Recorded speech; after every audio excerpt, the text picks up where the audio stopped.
Formation minnu bolodalen no centre Mardianière kɔnɔ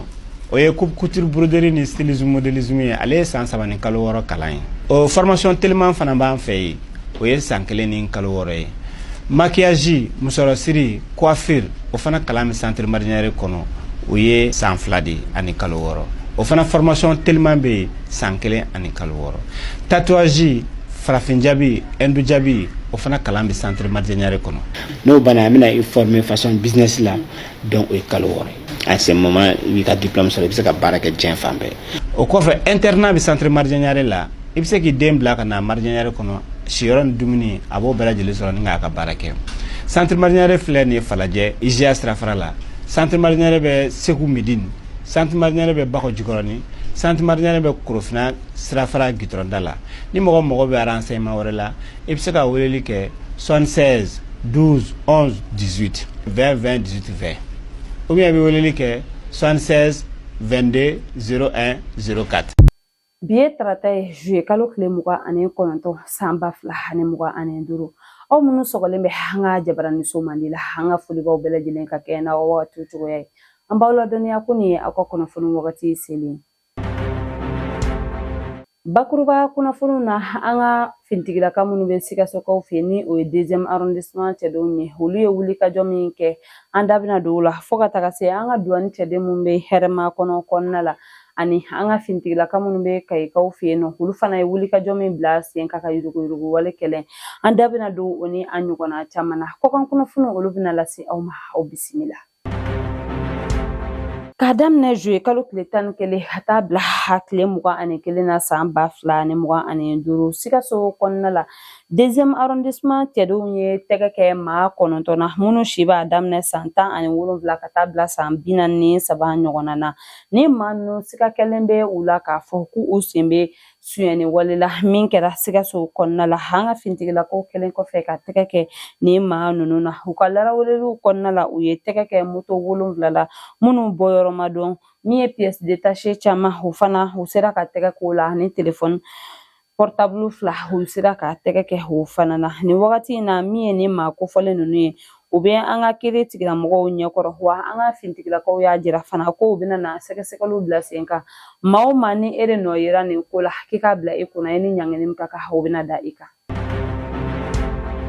Kunu tɛnɛ juillet kalo tile 28 san 2025 nɛgɛ kanɲɛ 12 tɛmɛnen kɔ ni miniti 50 ɲɔgɔnna ye an ka finitigilaka minnu bɛ yɛrɛma kɔnɔ ni o ye an ka douane cɛdenw ye u ye tɛgɛ kɛ mugujugu la min giriya bɛ ta kilogramme 95 ɲɔgɔnna la u y'a jira ko u ye kunfɔlɔ u ye o sɔrɔ min ye ni an ka bolimafɛn mɔbiliba in parantikɛ ni o ye sifinaka ye min wolola san 2004 kɔnɔna la a jirala ko min ye mugujugu koli 2 o tun bɛ sɛgi kɔnɔ a bolo a kun kelen bɛ ka taa i sigi yiri dɔ kɔrɔla la péage fanfɛla la an ka fintigilakaw ye laraweleli bila sen kan u sera ka nin sɔrɔ o bolo o kɔfɛ u ye fɛɛrɛ bila sen kan ka taa ni bolimafɛn yɛrɛ ye douane cour kɔnɔna la u ka laraweleli kɔnɔna la u ye tɛgɛ kɛ mugujugu ni o ye bâton explosif 594 ɲɔgɔnna de la o kɔfɛ min ye ni bolimafɛn bolibaga yɛrɛ ye n'ale bangena san 1987 Bamakɔ kɔnɔna la tɛgɛ kɛra ale fɛnɛ na ni wagati in na min ye an ka douane cɛdenw ye u y'a jira ko u bɛna fɛɛrɛw bɛɛ lajɛlen bila sen kan yaasa maa minnu ka baara bɛnnen bɛ yurugu walima ka dankari kɛ o la ani maa minnu ni fɛn jugu bɛ don an ka jamana kɔnɔna la ka se ka dankari kɛ u ka waleya jugu la sabula ni mugujugu minnu filɛ nin ye Bamaci wale tigilamɔgɔw bɛ ninnu ta ka baara kɛ ni a ye an ka finitigilakaw juguya la o wagati kelen kɔnɔna la min ye an ka brigade mobile d'intervention cɛdenw ye minnu bɛ Kayikaw fɛ yen nɔ olu ka wulikajɔ kɛra sababu ye ka tɛgɛ kɛ sukaro sagi 60 ɲɔgɔnna la ani min ye marchandise frauduleuse tonne 3 ɲɔgɔnna u ye tɛgɛ kɛ o la min tun bɛ kulunbolila dɔ bolo an ka cɛden ninnu selen kɛnɛ kan min ye kulunbolila in ye a bolila ka taa k'a kan ni minɛn ninnu to o an ka fintigilakaw ka ɲɛmaya so ko k'u b'u fu k'u ka nin waleya ɲuman in na wa k'u bɛna fɛɛrɛ bɛɛ lajɛlen bila sen kan yaasa lakana baaraw bɛ se ka sabati jamana kɔnɔna la yuruguyurugu mafɛnw ani min ye mugujuguw donni an ka jamana kɔnɔna la k'u bɛ fɛɛrɛ bɛɛ bila sen kan ka se ka dankari kɛ a la cogoya min na. An ka fintigilakaw ka wulikajɔ barika bonyalen don nin wagati in na bamantiwale tigilamɔgɔw kama o sababuya la min ye bamantiwale tigilamɔgɔw ye u y'a laɲini ka jan dɔw bila an ka fintigilakaw ɲɛ yaasa ka u lafili ni o ye u bɛ bolimafɛn dɔw ka olu bila yen nɔ min ni fɛn tɛ a kɔnɔ yaasa ka an ka fintigilakaw lafili nka an ka fintigilakaw fana y'a jira ko ala ni u ka baara ɲɛdɔn ani u ka hakili ɲumanya sababuya la ko u ye fɛɛrɛ sɔrɔ o jan in na sabula u ye jateminɛw bila sen kan yanni u ka kɛlɛ kɛ u bɛ jateminɛw kɛ k'a lajɛ n'a sɔrɔ ni u ka jan dɔ tɛ wa ko u bɛna fɛɛrɛ bɛɛ lajɛlen bila sen kan min ye ni maajugu ninnu ye o daga bɛ se ka ta ka bɔ jamanadenw da la cogoya min na. Kari su ka dugu jɛ tɛnɛn sɔgɔmada la moto taxi bolila dɔ bɔnɛna ani na binganikɛlaw fɛ ka taa ni a ka bolimafɛn ye ka a su dalen to Garantigibugu siraba sanfɛ min ye a sigiɲɔgɔn n'u u ka maaw ye olu ye a jira ko denmisɛn kun don min bɛ maa bonya kosɛbɛ wa ko maa do fana min bɛ a ta ɲini a yɛrɛ wɔsi la a ti maaw ta fɛ wa a jirala yɛrɛ fɛnɛ ko a tun kelen bɛ ka fɛɛrɛw bila sen kan a ka kɔɲɔ min kan ka kɛ Sɛtanburu kalo la ka nafolo dɔw bila kɛrɛfɛ yaasa o bɛ se ka tɛmɛ a tɛmɛcogo ɲuman na cogoya min na o hukumu kɔnɔ u y'a ɲini an ka fintigilakaw fɛ ko u ka sɛgɛsɛgɛliw bila sen kan yaasa maa minnu kɛra nin waleya jugu in kɛbaga ye MD la yaasa tɛgɛ bɛ se ka da u kan cogoya min na sabula ko a kun man ka sa nin sacogo in na nka ko n'a ma ɲɛ a kɛra ta fɛɛrɛw ka bila sen kan yaasa min ye maajugu ninnu ye tɛgɛ bɛ se ka kɛ u la cogoya min sabu kɛlen kɔfɛ ka MD bɔnɛ a nin na u taara ni a ka moto kurakura ye a ye min sa hali a ma mɛn wa an ka fintigilakaw kelen bɛ ka sɛgɛsɛgɛliw bila sen kan nka an bɛ wagati min na i ko bi o kɔni ma se ka tɛgɛ kɛ maa la fɔlɔ.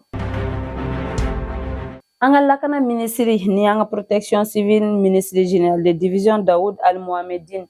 bɔra ka laseli kɛ kunun tɛnɛn juye kalo tile 28 san 2025 ka ɲɛsin maaw ma minnu kelen bɛ ka yuruguyurugu walew ka olu boloda ni wagati in na an ka cakɛdaw la ka ɲɛsin an ka maaba camanw ma sabula u y'a jira ko min ye an ka opérateur économiques ni jamanaden caman de tɔɔrɔlen bɛ nin ko in fɛ sabula ko maa dɔw bɛ wuli ka se u ma baarako nasira fo ka taga se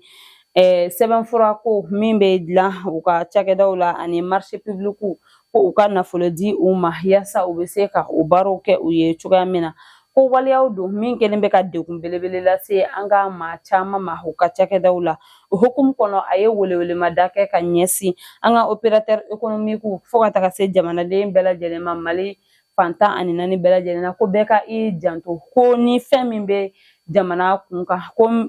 kunnafoni bɛna bɔ an ka jamana ɲɛmaaw yɔrɔ ka a da bɛɛ lajɛlen tulo kan ko maa o maa ni i minɛna nin waleya in na k'i k'a bila i kunna ko sariya min tala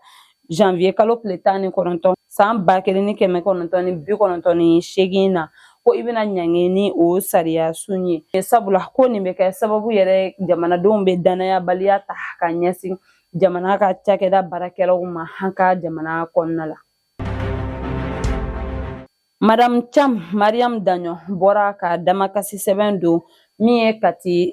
tribunal procureur yɔrɔ ka ɲɛsin a cɛ ka tununi ma o min kɛra mɛ kalo tile 8 san 2025 ni a cɛ ni o ye Elbashir Cham ye a minɛna maa dɔw fɛ minnu tun ɲɛ datugunen don u ye a jira ko olu ye gendarmerie baarakɛla de ye ko u tagara ni a ye kabini n'u taara ni a ye mɛ kalo tile 8 u ma kunnafoniya jɔnjɔn fosi sɔrɔ a kan juye kalo tile 17 ha furumuso ye damakasi sɛbɛn don an ka kiiri tigilamɔgɔw kɛrɛnkɛrɛnnenya Kati kiiri tigilamɔgɔw ɲɛkɔrɔ yaasa fɛɛrɛ bɛ se ka bila sen kan cogoya min a ka se ka a furukɛ ye ka kunnafoniya jɔnjɔn ka o sɔrɔ a kan a y'a ɲini k'u ka dɛmɛ don a ma ka enquête bila sen na yaasa a furukɛ bɛ se ka ye ko hali k'a sɔrɔ don tɛmɛnenw na u ye damakasi sɛbɛn don an ka fintigilakaw yɔrɔ nka ko u ma se ka kunnafoniya jɔnjɔn sɔrɔ a ko la o hukumu kɔnɔ ko a b'a ɲini an ka Kati kiiri tigilamɔgɔ fɛ ni o ye Kati procureur ye k'a k'a dɛmɛ yaasa a furukɛ ni o ye Elbashir Cham ye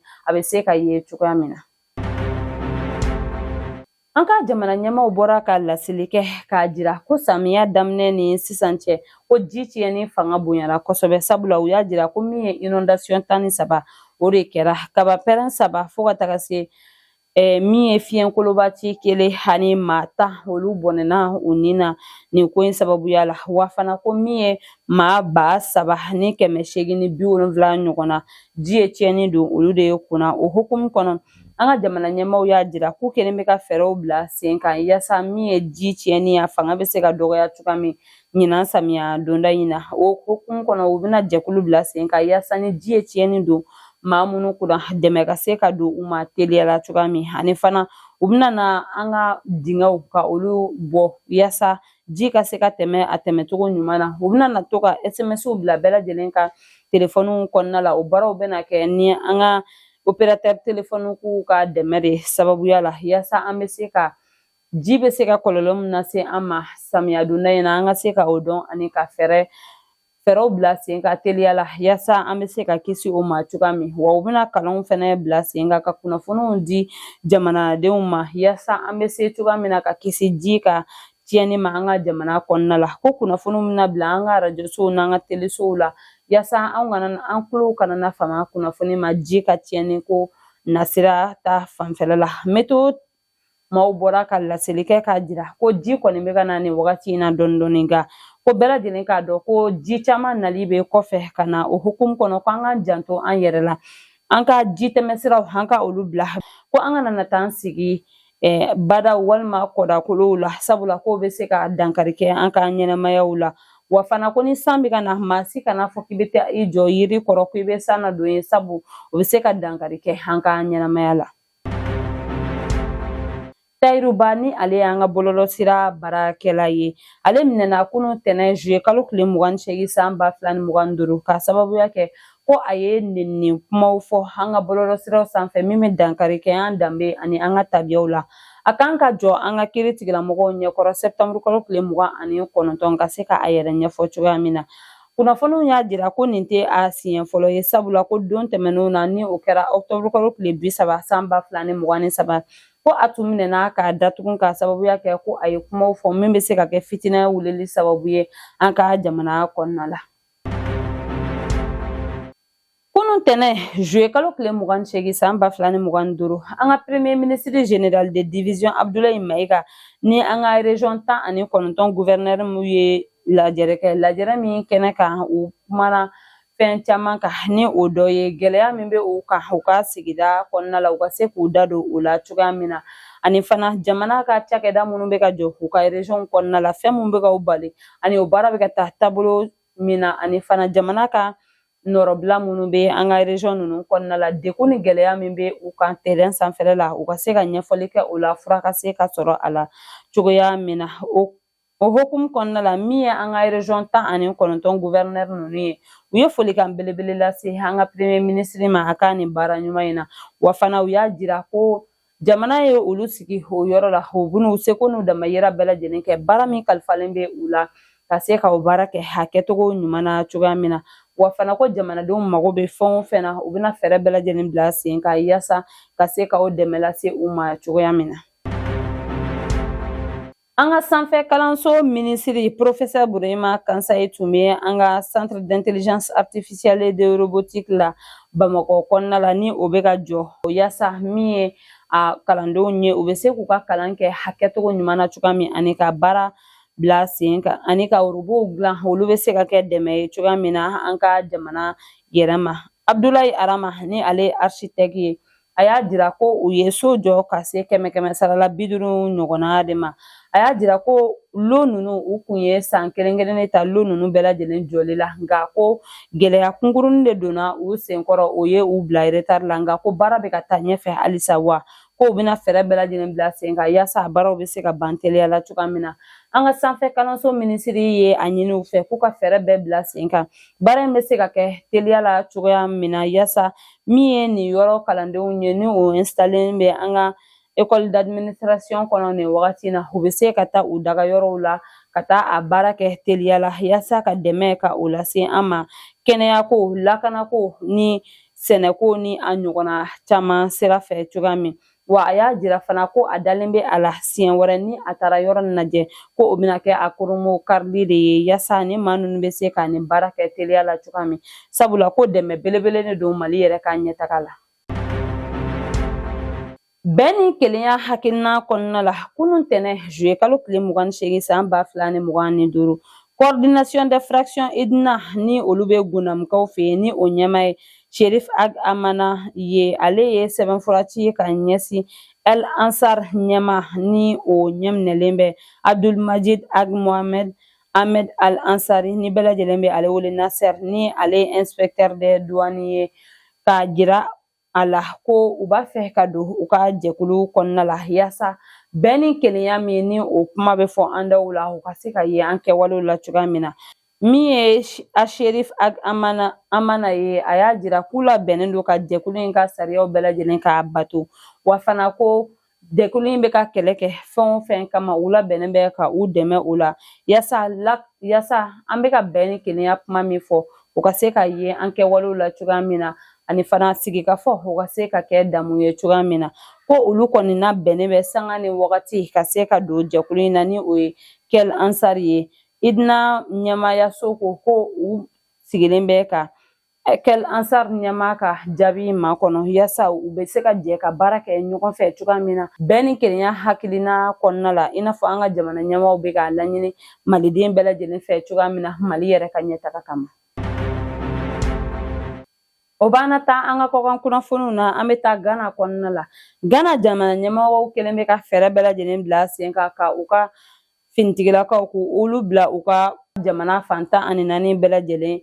kɔnɔna la ka sababuya kɛ fɔɲɔgɔnkɔ ye min bɛ ka tɛmɛ u ka dugutigi dɔw ni ɲɔgɔn cɛ min bɛ ka kɛ sababu ye ka u ka dugutigi dɔw ni u ka kalanden dɔw ka olu bɔnɛ u ni na frontière min bɛ u ni Burkina ni ɲɔgɔn cɛ u y'a jira ko u ye finitigilaka caman de bila o yɔrɔ la wa o hukumu kɔnɔna fana na u y'a jira ko couvre-feu bilala sen kan couvre-feu min bɛna daminɛ nɛgɛ kanɲɛ 14 GMT fo ka taga bila nɛgɛ kanɲɛ 6 GMT la wa ko o bɛna bɔ a ma fo ni sariya kura tara tuma min na yaasa min ye lakana ye o bɛ se ka sabati Gana fan bɛɛ lajɛlen na cogoya min ni kɛlɛ ye dan bɛ se ka sigi a la cogoya min.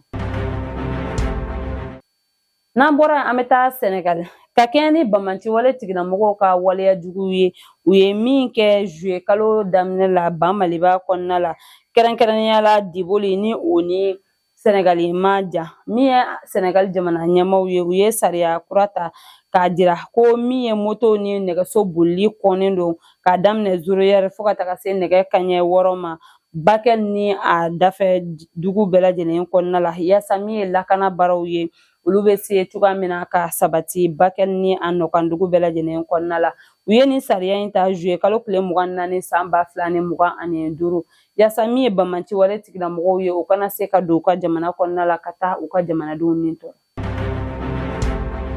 Ni bɛ dan sigi an ka bi kunnafoniw na an tɛ sɛgɛn an tɛ ɲinɛ an b'an ka dibilabaarakɛbagaw fo sabula o jɔyɔrɔ ka bɔ an ka baara in na an b'a fɔ k'Ala ka basigi sabati an ka jamana kɔnɔ Ala ka sankɔrɔta di an ka finitigilakaw ma ni Ala m'an ka jɔnya jɔ an na an bɛ ɲɔgɔn sɔrɔ yan sini ka kunnafoni di aw ma ladiriya la shukran.